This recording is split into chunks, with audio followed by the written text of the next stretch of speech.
امید اس خوشی کا نام ہے جس کے انتظار میں مشکل وقت کاٹا جاتا ہے. تو یہ جو تکلیف ہے نا، ہر تکلیف ایک پہچان ہے اور بڑی تکلیف سے بچانے کے لیے آتی ہے. حضرت واصف علی واصف رحمۃ اللہ کا بڑا پیارا فکر ہے.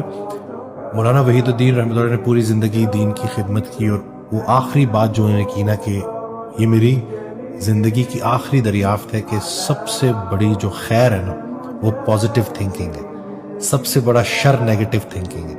جس کا کوئی استاد نہیں ہوتا اس کا شیطان استاد ہوتا ہے. عقل کی انتہا شیطان تک لے کے جاتی ہے، اور شیطان پھر مایوسی اور نا امیدی تک لے کے جاتا ہے. آپ کو زندگی میں کچھ بھی اچھا نہیں لگ رہا ہوتا. آپ نے ایک بڑی پیاری بات کی کہ بہت کچھ کھونے کے بعد بھی جو ہے نا وہ کوئی ملال نہیں ہے، کوئی ریگریٹ نہیں ہے، اور آپ بالکل ریلیکس ہیں، مطمئن ہیں، بالکل لائف کو قبول کر لیا ہے. اللہ کی دی گئی زندگی کو جو اللہ نے آپ کو دی اس کو آپ نے قبول کر لیا، جو بھی آؤٹ کم. تو یہ جو ہے اگر لوگ سمجھ جائیں، ہم نے نا حالات کو پیمانہ بنا دیا ہے کہ حالات اچھے ہیں تو سب اچھا ہے. جی قرآن پاک کی واضح آیت ہے کہ اللہ کریم ارشاد فرماتا ہے کہ اس کا مفہوم ہے کہ اگر ہم نے کسی کو بہت کچھ دے دیا تو یہ نہ سمجھنا کہ ہم اس سے خوش ہیں، وہ اس کی سب سے بڑی آزمائش بھی بن سکتا ہے.